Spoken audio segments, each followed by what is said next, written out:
Welcome back to TheChowTimePod. It's your host, Rick. I got another video from Kate and Michelle. Why 63% of young men are single? Part 2. You guys asked me to do this one. Please like, comment, subscribe down below. I really appreciate that. Yeah, ciao. Ciao, ciao. You know, I didn't fully hate on her last video. I thought she did a decent job. I mean, she sees things through a woman's lens, which makes sense to me.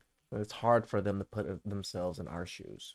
63% of males in the United States are single, in comparison to 34% of their female counterparts. Men only have a 2.5% chance of finding a match. That's one match per 40 swipes on average on online dating apps, whereas women match 50% of the time, one match per 2 swipes on average. But the dismissal of men doesn't stop there. 90% of jobs requiring hard manual labor are held by men. Men make up around 84%. I'm glad she did this side of things. I think because a lot of people in our sphere covered her channel or covered her video, and I don't think we shitted on her or anything, but we did point out a lot of things, and I'm glad that she's using the other side of arguments with it too.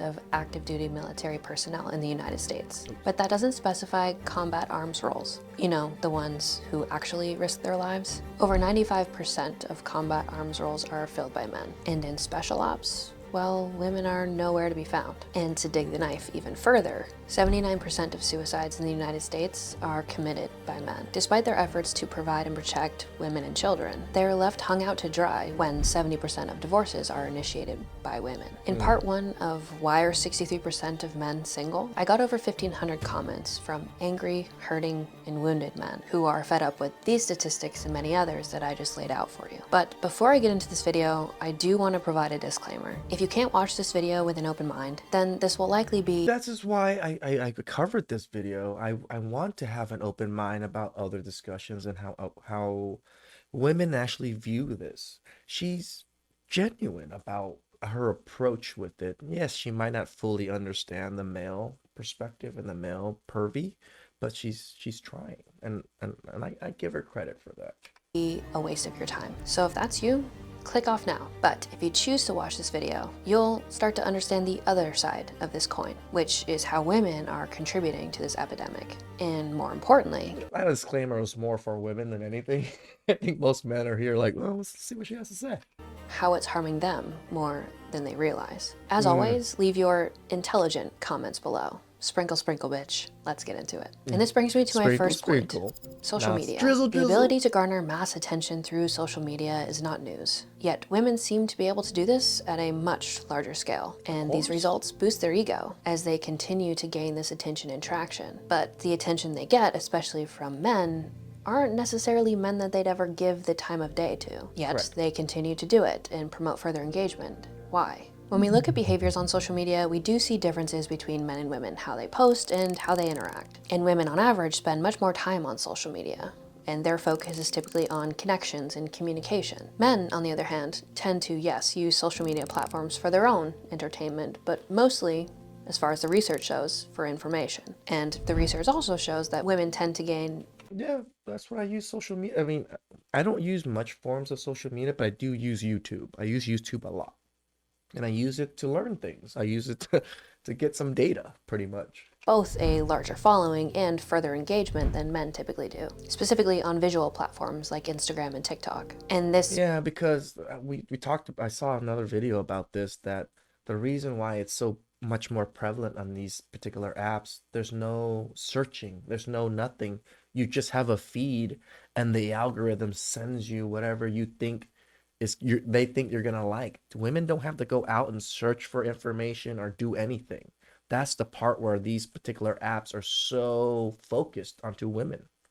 Makes sense if you took 5 seconds to scroll any of these social media platforms. And because they tend to garner bigger audiences relative to beauty, lifestyle, fitness, etc., it also tends to amplify their voices and their messages, which I'll get to in a little bit. And while we can talk about the niches and the topics of conversation, I also don't want to skimp over the fact that there's typically lots of skin showing. And this tends to garner further traction and growth, which only re-emphasizes the point that in order for women to get noticed, well, their beauty and their physical assets are the most important thing. On top of this, Yeah, for men, yes. Research does show that women tend to garner a bigger following through sharing stories and emotional connection. And we also know from a psychological lens that women tend to gossip much more than men do. And social media tends to promote, well, drama. So the True.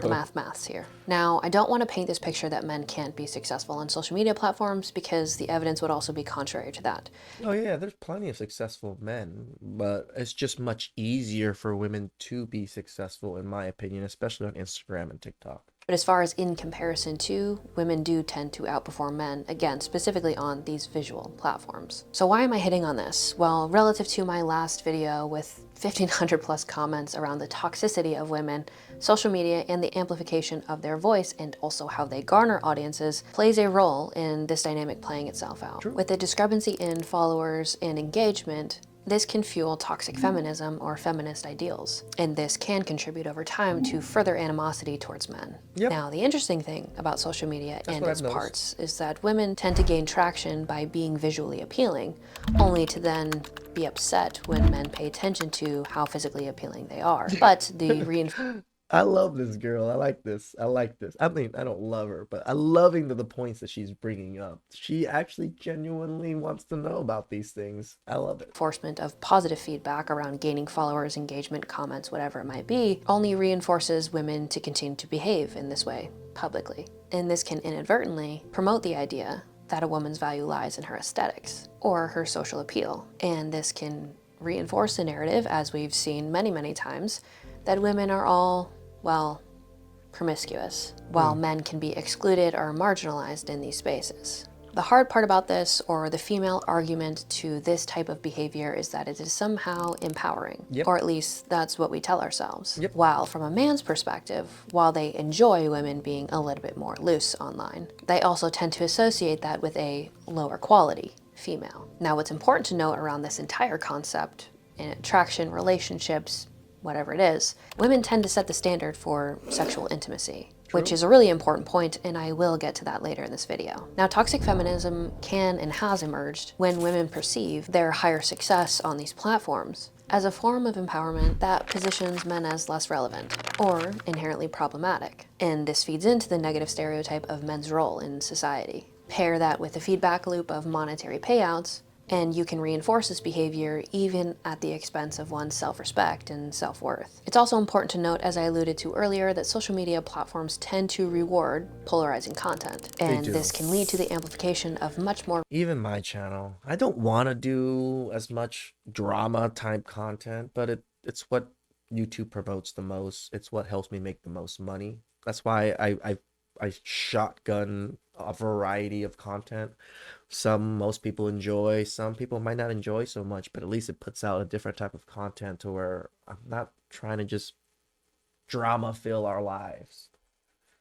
radical concepts and extremist feminist voices, which tends to portray men as inherently oppressive or completely responsible for any type of systemic inequality. And while these perspectives tend to gain significant engagement, it can also encourage the narrative of complete victimhood when it comes to women, leading to further antagonism towards men. And this will continue to lead to further hostility and division between the genders, as we can see if you've read my comment section. And because men tend to experience lower engagement on social media due to the fact that they simply engage with and tend to create different types of content, whether that be that they're less driven or focused on their own perception of aesthetics or looks, or just less emotionally charged than women are, which is true, it may not perform as well and therefore not garner such a radical audience. And this can lead to a perception that men are completely disengaged or irrelevant, which can then further lead into amplifying feminist narratives. I didn't even think about that, the how that men aren't so much on these platforms, and because men are not on these platforms, women seem to think we're in that boat, or we're invisible in a sense, I guess. That men are not important or not engaged or don't care. And this will continue to lead narratives that degrade men and, well, push them to be resentful of women and True. their overall behavior. And this can compound feelings of inadequacy towards men, especially if they feel like their voices aren't valued. And this again leads to further polarizing domains between the genders. Now, as women continue to gain success and traction, while there's a side effect of communities that they engage with as well. As I touched on MGTOW and Red Pill in the last video, I do want to make sure that I address the fact that there are female communities which tend to lead to misandry towards men. And this can oversimplify Lead? I think some of these communities are straight misandrous. the gender dynamics and create us versus them mentalities. True. Now, what happens when men speak up, especially relative to the differences between men and women in their success or engagement on social media platforms, is that men are then contributing to a problem, or they feel intimidated by women when they're just acknowledging a difference in success. And one thing we know about social media and building audiences is that oftentimes you can kind of sound an alarm that may or may not be real. And I don't just mean this in social media, but I don't want to get into actual CNN, Fox News, and all the other platforms that shove shit down your throat that may not actually be based in reality. But to this degree, the more that there's no barrier to entry and anybody can come online and say anything, well, we can start to create narratives that have some truth, but take it to the extreme. And this is where women tend to hyperfixate on gender inequalities, the pay gaps, oppression, the patriarchy, you name it, it's been said. You hit the 4 points perfectly, girl.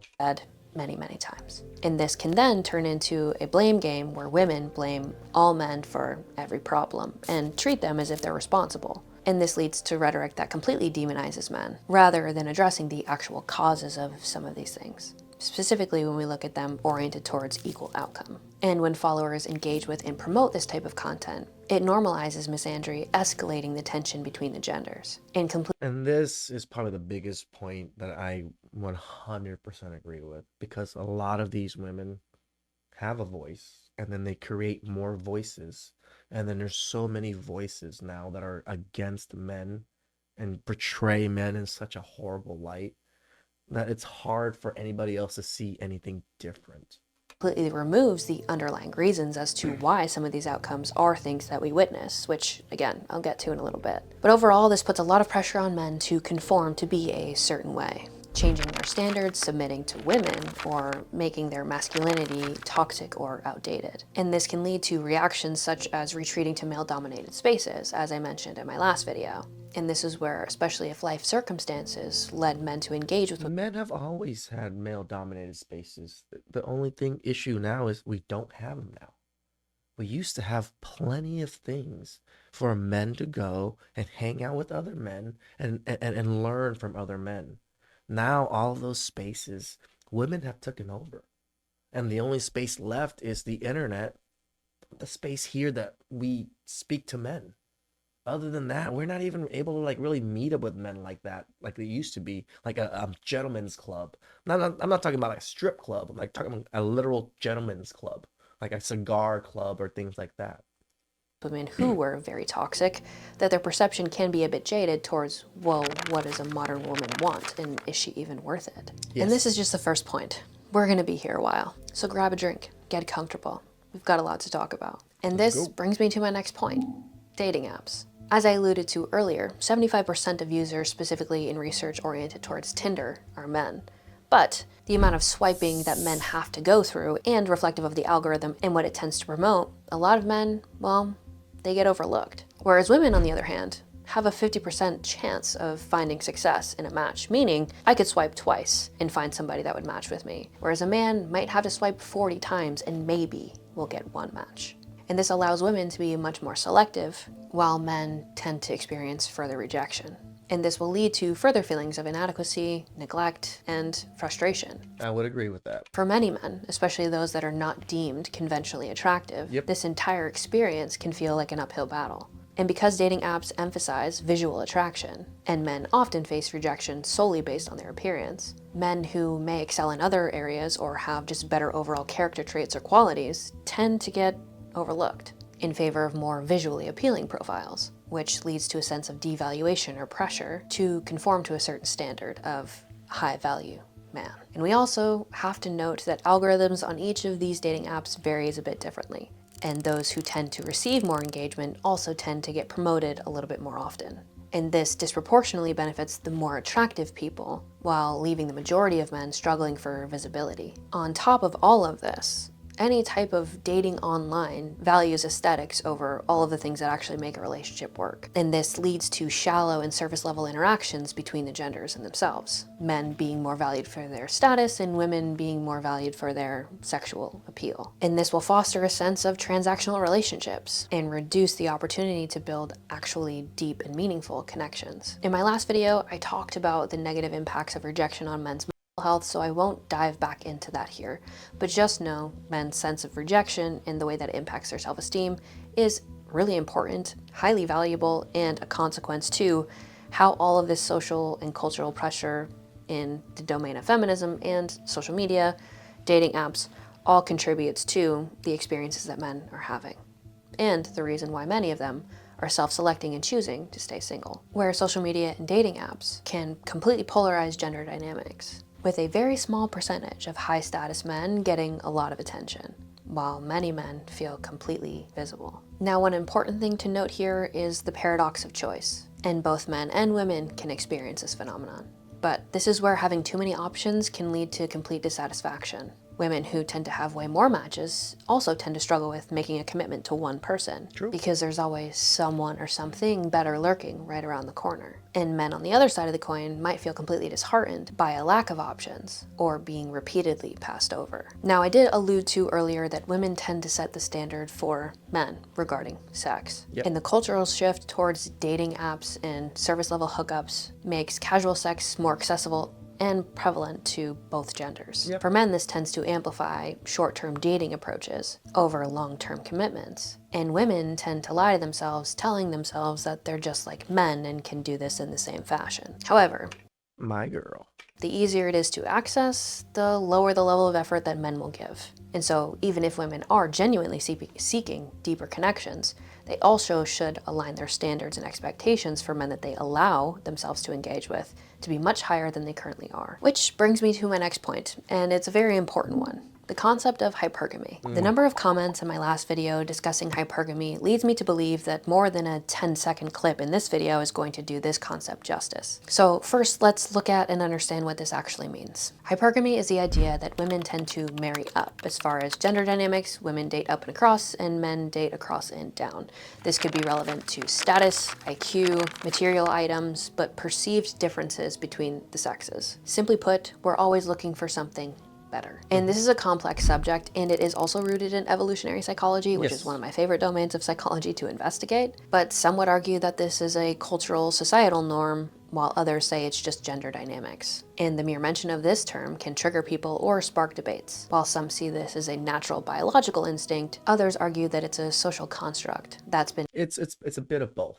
molded by culture and upbringing. So what's the truth here? Traditionally, this concept makes a lot of sense, where women needed financial security and a provider in order to make sure that they were safe and secure. Correct. But because nowadays, with the cultural changes in women's rights movements, women are able to cultivate their own levels of perceived independence, which shifts this dynamic on its head. And many men, as a contrast to that, currently feel like hypergamy creates a lot of unrealistic expectations and standards for men. Many men have reported that despite their own accomplishments, it's just never enough. And for women, as far as their ability to create their own wealth or achieve their own education and success, autonomy and independence, the idea of a relationship and what it used to bring them has somewhat changed. Yep. And this disconnect, transparently, I believe, is leading it to a massive disconnect on both sides. And if I were to bring data into this conversation, it shows that educated and financially successful women are struggling to find men, which complicates the modern dating world for both genders. It's also important to note that whether this is a biological driver or something that is culturally imposed, I believe it's both. It's biological in a sense. Back in the day, it was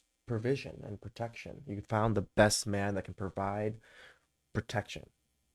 Right nowadays, it's still that way, but that protection and provisioning isn't required anymore. So what else can they go after? It would be the more luxurious things because those basics of providing and taking care of and protecting, they don't need it anymore.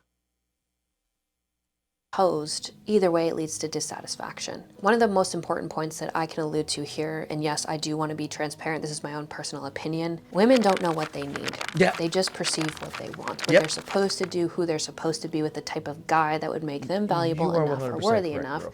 to feel good about who they are and what their worth or value really comes down to. This is also one of the contrasts where women tend to tell themselves that they can be just like men. Now, this does not mean that women who really do enjoy sexual interactions with men are wrong, but I do not believe that the majority of women actually enjoy engaging in that at a surface level, transactionary I level. 100% Many agree with men you in on my this one. comment section will say that they just want virgins, and if you're that guy, I will say it might be difficult for you to find somebody that's above the age of 18. But that does not mean that there is not value that women should have around their bodies, around sexual intercourse, around giving themselves to somebody else. It's all about what works best for you, and I know that brings a lot of context and nuance, but I really don't like to be degrading towards either side. Do I personally align with those types of values? No. However, we can see with the fall of faith, religion, Christianity, that, well, we've moved into this sexual revolution and this empowerment of women through showing off their bodies and feeling empowered by the objectification of that, especially when we pair that in tandem with, well, their ability to make money through things like OnlyFans or pornography. In my last video, I alluded to a lot of things around pornography and men's interaction with that, but I do want to be transparent in the fact that, well, men could not watch women having sex with other men if women chose not to film themselves doing such an activity. I do not think it is one side or the other, which a lot of men, and you may disagree with me completely on, and that's okay. But to point the finger at one gender and say you are the reason for this problem, like me personally, I believe that there is a level of accountability on both sides. And the other side of this I agree coin, with which this. I'll get to in a minute as far as the feminist movement and empowerment. No, I 100% agree. It's greed. It's money. It's for men and women. Greed and money really pushes them to do degenerate things. And women are just a little bit more prone to wanting a lot more money in easier fashion. They don't want to work as hard. I think this is why that the industry is so prevalent for women, and it's women are joining it in droves now because they don't have to put that much work into it compared to a normal conventional job. And men, they just yeah, they would love to fuck bitches. If they can fuck bitches as a career, fuck, I'm sure they would. That's exactly what the corn industry is. But I do want to allude to the idea that none of that would have been possible were it not for men. Which brings me to my next I agree. point. We have to talk about laws and divorce specifically and how that negatively impacts men. Divorce laws, particularly in Western countries, have evolved to try to address fairness and equality, but they've also contributed to significant disparities in how men and women experience divorce. And these laws have had a profound impact on marriage rates, divorce rates, and the ways in which men and women even engage in the institution of marriage. One example of how it negatively impacts men is the concept of alimony. Divorce laws often require Doesn't even men, make specifically sense. high-earning men, to pay spousal support or alimony to their ex-wives. And this is based on the idea that their ex-spouse or ex-wife may have sacrificed her career or earning potential in general as a consequence to being in this partnership, particularly with the assumption that there's children involved or they're maintaining the household. And while this is meant to ensure financial stability for lower income women, it can also place a heavy financial burden on men, especially if the marriage was short-lived or if the man had minimal input in any of these sacrifices. When it comes to child support, and it's not news that divorce laws tend to favor women when it comes to child custody, where mothers often receive primary care of their children. And this results in men not only losing regular access to their children, but also being expected and required to pay a significant amount of money. And you're missing another point. Because they get custody, now fathers actually have to fight and spend a tremendous amount of resources to even get back to a 50-50 custody so where they can see their children. That is a major factor. I'm not sure if you're going to touch on it, but that you might be missing out on. In child support, even in cases where the father is an equally capable parent. And this leads men to feel marginalized with limited visitation rights, which can be emotionally devastating. Now, here I also want to allude to something that I suggested in the previous video around how children need fathers, young boys specifically, for rough and tumble play. But as a female who grew up without a father figure until I got into my late teens, I can tell you the impact that it had on me in not knowing how a man should lead or what a true masculine role looked like in my life Until I got older, fathers or access to children as a parental figure, particularly masculine figure, there's also a ton of research around the importance and childhood outcomes with fatherless homes versus a father being present in the home. My point being that the role that fathers play in child development and relationships down the road is critically important. And I do think that the court system, judicial system, Shout outs to you, girl, for using that particular word. Critically important. and laws overlook these things regularly. Now, the divorce laws also look at assets, specifically property division, and this tends to be split evenly between the two partners. But there's other things outside of a home: savings, assets, retirement funds, etc. Even if the man was solely responsible for acquiring these assets, the law often requires them to split these with their ex-wives. Now, here's one really important thing that needs to be discussed, and this is the concept of false allegations, which I alluded to regarding the Me Too movement in the last video, but I want to be more clear here. Many men are vulnerable to false allegations of domestic violence and abuse, specifically around divorce proceedings. And in My girl! Get to this subject. Yes, because lawyers and feminist lawyers, they know the law. They know how to trigger everything to fuck the man over and get the woman as much things as possible. And through that is false allegations of saying he's an abuser, that he doesn't take care of the children properly, and things like that. So shout outs to you, girl, for touching the subject.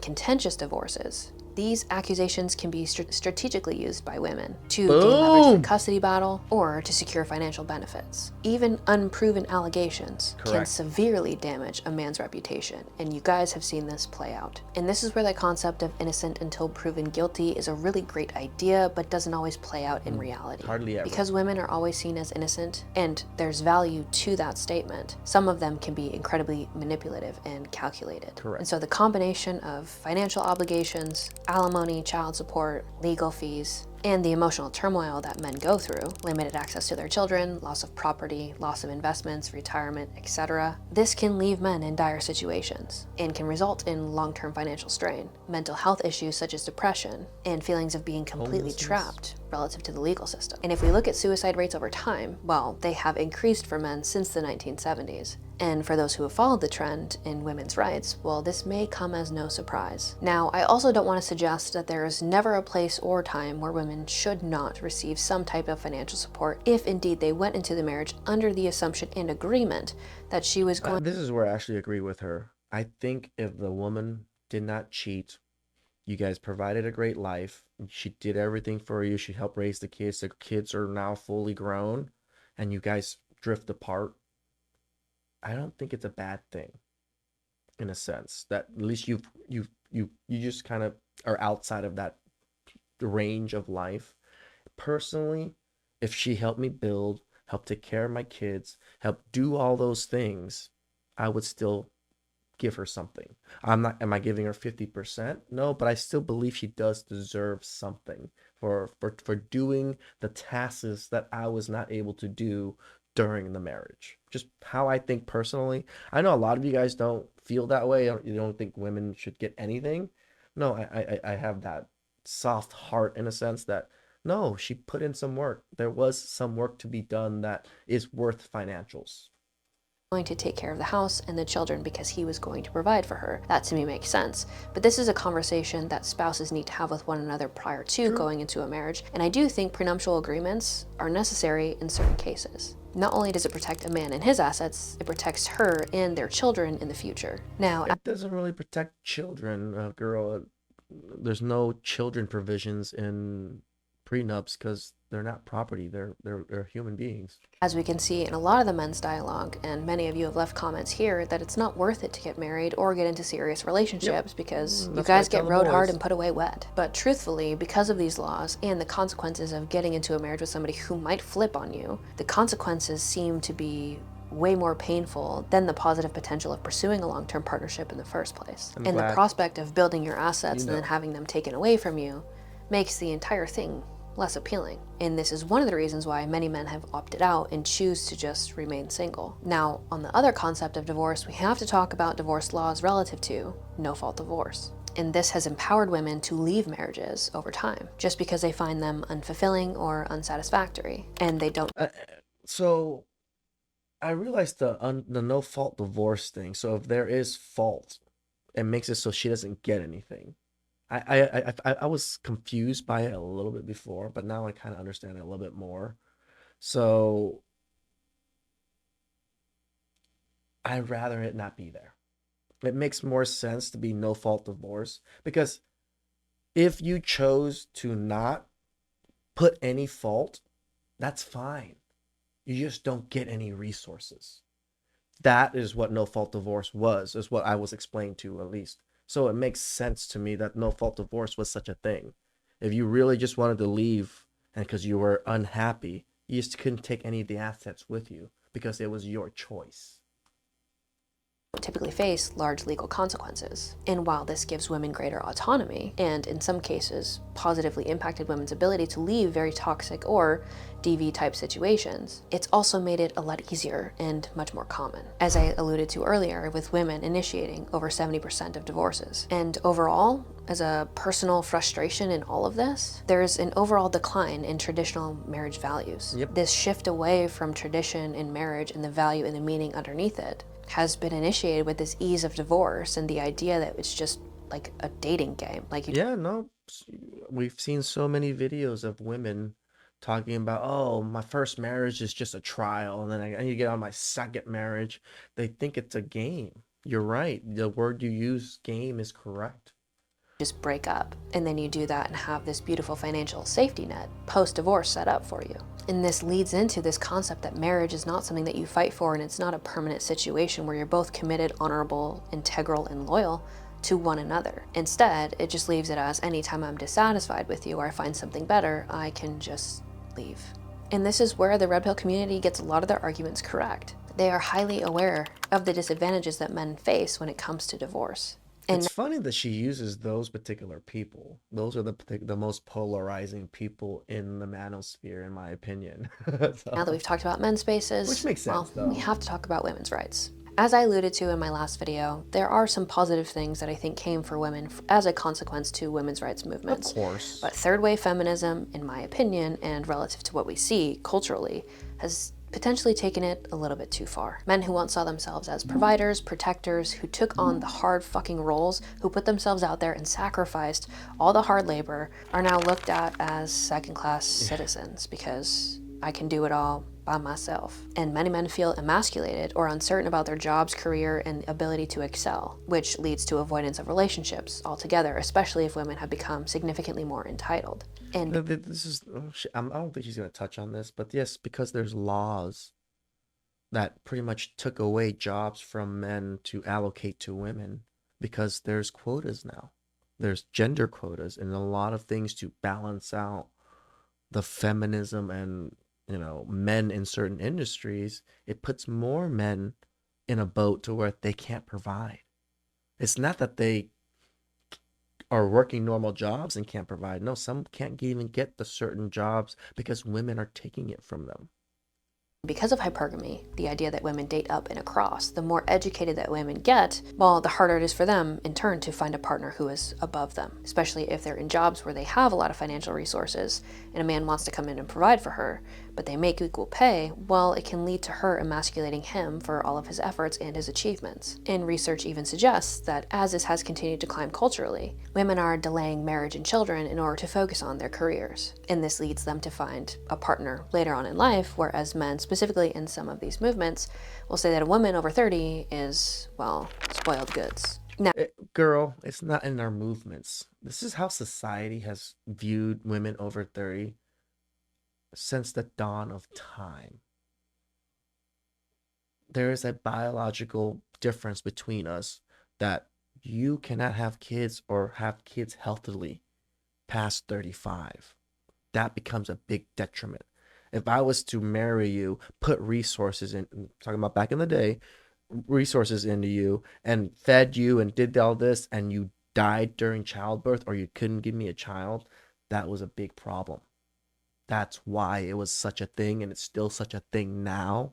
Even though us red pillars and manosphere kind of push on it, it's nothing new. It has been around for centuries upon centuries. Now, not only have these movements really empowered women in ways that I don't know are best for them, but they've also demonized traditionally masculine values, which I personally believe are incredibly important. But there is such a thing, just like there are toxic women everywhere, there are also some of you in my comment section that seem to be very toxic men. Yeah, Now, I true. don't believe this is the I'll majority agree of with men, that. just like I don't believe the majority of women are completely toxic. That doesn't mean that they don't. I'll disagree with you. I think majority of women are. I think there's more than 50% of the women in the world, or at least in the West, are actually a little bit more toxic than the rest. And that would be majority. Exist. And in some cases of these feminist movements, it's really easy to vilify men and point to them as being the root of all evil. But qualities like leadership, assertiveness, competitiveness are strengths and are incredibly necessary, not just for men and women dynamics, but for culture and society to accelerate in a positive direction at all. But now, anytime a man asserts himself, disagrees, or stands tall with his boundaries, it seems as though he's perceived as toxic. Yep. And many men feel like their natural traits are unfairly criticized, leading to a lot of confusion, frustration, and resentment with the current culture in modern society. And men are increasingly told to be more vulnerable or sensitive. But men also feel like when they do these things, well, these things aren't valued and indeed can be weaponized, especially in romantic or professional contexts. And so it feels as though men can never be the right thing. They're too hard or they're too soft. They want to be vulnerable, but when they do, they get it thrown back in their face. And over time, with enough experiences that reinforce that belief, it will solidify men avoiding any type of relationship dynamic whatsoever. Now, the other thing that's really important, reflective of feminist movements, is they always tend to beat the drum of the patriarchy. Men are portrayed as the oppressors and responsible for all of the ills of society, from workplace discrimination to sexual harassment. And if you don't know what the patriarchy is, it's presented as a male-dominated system that tends to benefit men at the expense of women. And there are plenty of campaigns that focus on the fault of men. Some messaging in feminism, DEI, all can lead to this environment where men feel they're under constant scrutiny. And this will make them more hesitant to express themselves or pursue anything as far as a leadership role or excelling in a place that would require them to assert. And I don't mean that in a dehumanizing way, as if they are dominating everybody to obliteration, but necessarily so. Men are a little bit more competitive, and I think that's a good thing. And because they can't excel, or when they do excel, then they're talked down to, or they're mansplaining, or whatever it might be, this can lead them to feel like their contributions are completely overlooked or undervalued. And on the other side of that, their failures are often overemphasized. Now, what's important to note with women's rights and feminism is that the third and the fourth wave tended to have a much more radical edge. While early feminism focused on achieving equality, later feminism has emphasized a much more radical stance. Instead of seeking equality, it seems that now we are focused on achieving female dominance and somewhat revenge for historical injustices. And this continues to foster adversarial relationships, where men are viewed as enemies rather than allies. Movements specifically that focus on smashing the patriarchy can inadvertently alienate men and will continue to foster a hostile climate where any type of cooperation between the genders feels almost impossible. And the push for women's rights and empowerment has, in some cases, created a culture where certain types of women feel almost entitled to special treatment, or they use victimhood as a form of power. And this is particularly evident in social media and public discourse, where women will utilize feminist rhetoric to avoid any type of personal accountability or demand preferential treatment, which many of you thought that I was going for in my last video, but here we go. No, I didn't think that, girl. I actually really liked your video. I was like pretty harsh, but I felt pretty fair about it. But I think most men, yes, were probably thinking that you were going that direction, but just because of your thumbnail and everything. I didn't think so. I felt like you were genuine and trying to analyze everything. Just me personally, though. But we are. For example, some women may interpret disagreement or criticism as misogyny or sexism, which will cause them to weaponize their gender to shut down any type of opposing viewpoints. Yes. Additionally, the focus on empowerment has led to some double standards in behavior. Certain women feel entitled to engage in certain types of behaviors that they would criticize men for engaging with themselves, i.e. aggression or manipulation. But they do these things under the guise of empowerment. And this can lead to toxic dynamics where women view themselves as inherently virtuous or above reproach, while men are continually criticized. And in romantic relationships, some women have adopted a much more adversarial approach, where they are encouraged to prioritize their own self-interest Sprinkle, and sprinkle. independence over cooperation and compromise. And feminist discourse sometimes promotes the idea that men are often disposable and replaceable, and this continues to reinforce women to pursue their own goals at the expense of their relationship. And men in these dynamics often feel emasculated or devalued, as the traditional role of mutual support and partnerships in a relationship is completely undermined. Furthermore, the rise of toxic femininity, where some women use manipulation, shame, or emotional abuse to control men, is a growing Sign concern language. in modern gender dynamics overall. The shift in gender dynamics, where men are often portrayed as problematic or completely unnecessary, have contributed to a growing overall gender divide in both dating, relationships, marriage, and monogamy. And as a consequence to this, many men are just opting out of the dating market altogether, contributing to the rise of single men, lower marriage rates, and an increased reliance on casual relationships. See, you didn't hit on this particular point, girl. I'm gonna bring it in now. The hypergamy. This goes back to the hypergamy thing that most women are looking for really top echelon men. You missed the point of why there's 60% of men that are single and only 30 something percent women. Because remember, hypergamy, you seem to think it's somewhat true but not true, but you don't think it's the really a divisive factor into it, and I'm telling you it really is, because most of these women are dating the same men. How are 33% of women in relationships or not in relationships, and then there's 63% men are not in relationships? The numbers don't equate. Who are these women dating, in a sense, to make that number like that? And the only reason you can kind of tell is through hypergamy. They're dating very top, very up there echelon men, and they're just sharing it. Rather than any type of committed partnership. Now, listen, here's where I want to leave this at. Many of you will sit here and demonize the idea of modern women, but the truth is, most of you I do. I admit it. assholes are sitting in the basement jerking off to OnlyFans, and that would be a complete stereotype, because for many of you, that's probably not true at all. Agreed. You are right on that one. But the more that we try to put each other into these extremist boxes, as if it applies to the masses in general. It does, girl. This is the part where I'm going to push back on you. Have you not dealt with most women? Most women in your own life, I would say, would fit most of that description that you just mentioned in all of this video here. Most of the women I know fit this description. Even the women I've dated, yes, maybe I've dated a good handful of women that weren't like this, but they're not the majority of women. That's the problem. I think you're not seeing, you're thinking that it's such a nuance. I feel incels, yes, there's very few of them. There's probably like maybe 15% of them, but I believe there's over 50% toxic women that have this toxic rhetoric from feminism. The further this disconnect is gonna get. You can do what you will with this information, and if you already had your mind made up, then my goal isn't to change it. But if you are somebody who's on the fence about this topic overall, or would prefer to see things improve, you'd be hard-pressed to find something that's more fulfilling than a strong relationship with a good woman. And this isn't just coming from me Agreed. and my own desires. I've already worked with hundreds of men who have the car, have the career, have the success, and the only missing piece to their life that resulted in true fulfillment was a real relationship with an honest woman who actually loved them. I agree with you, girl, but I also want to point out that what you just said, that you know a lot of high-earning men that have careers and have done everything, and they're still missing the person to love. Have you not thought about how come they have not been able to find good mates when they are the top echelon men?